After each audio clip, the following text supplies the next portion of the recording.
Dalam kehidupan sehari-hari, kita sering mendengar kata resiko. Resiko itu adalah bagian dari kehidupan kerja, kemudian kehidupan individual, ataupun kehidupan organisasi.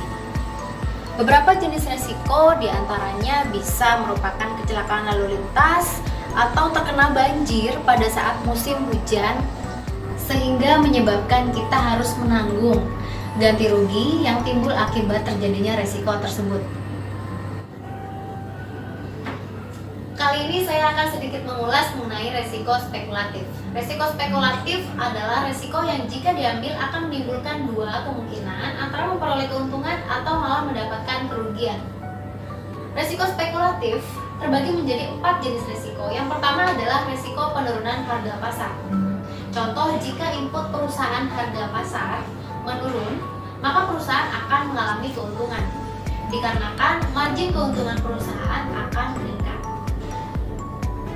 Kemudian jika input perusahaan naik, maka perusahaan akan mengalami kerugian dikarenakan margin keuntungan perusahaan akan mungkin turun. Yang kedua adalah resiko likuiditas.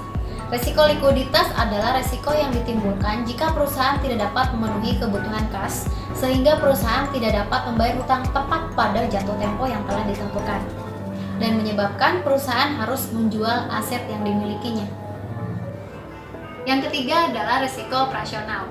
Resiko operasional adalah resiko yang ditimbulkan karena terganggunya proses internal dalam operasional perusahaan.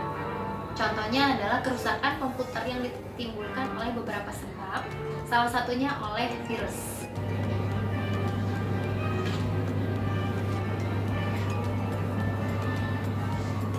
Yang terakhir adalah resiko kredit. Resiko kredit adalah resiko yang timbul karena adanya aktivitas kredit. Contoh, jika kita memberikan kredit kepada pihak yang kita berikan kredit dan dia tidak bisa memenuhi pembayaran sesuai dengan jatuh tempo yang kita tentukan atau dia mengalami gagal bayar, maka kita yang akan dirugikan. Pengidentifikasian resiko adalah hal penting yang harus dilakukan sebelum melakukan pengukuran resiko. Adapun tahap-tahap untuk mengidentifikasi dan mengukur resiko adalah sebagai berikut. Yang pertama adalah kita akan mengidentifikasi resiko, maka kita harus mempelajari karakteristik dari resiko tersebut. Kemudian selanjutnya, kita juga dalam mengukur resiko, kita juga harus mengerti karakteristik dari resiko tersebut. Dan yang terakhir, dalam mengukur resiko, kita juga harus memiliki estimasi seberapa besar dampak yang ditimbulkan akibat resiko yang dialami oleh perusahaan tersebut.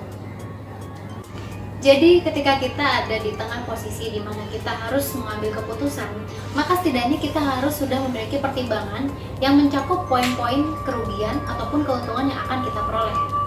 Sehingga apa yang sudah kita rencanakan akan mengantarkan kita kepada kesuksesan. Demikian dari saya, salam sukses!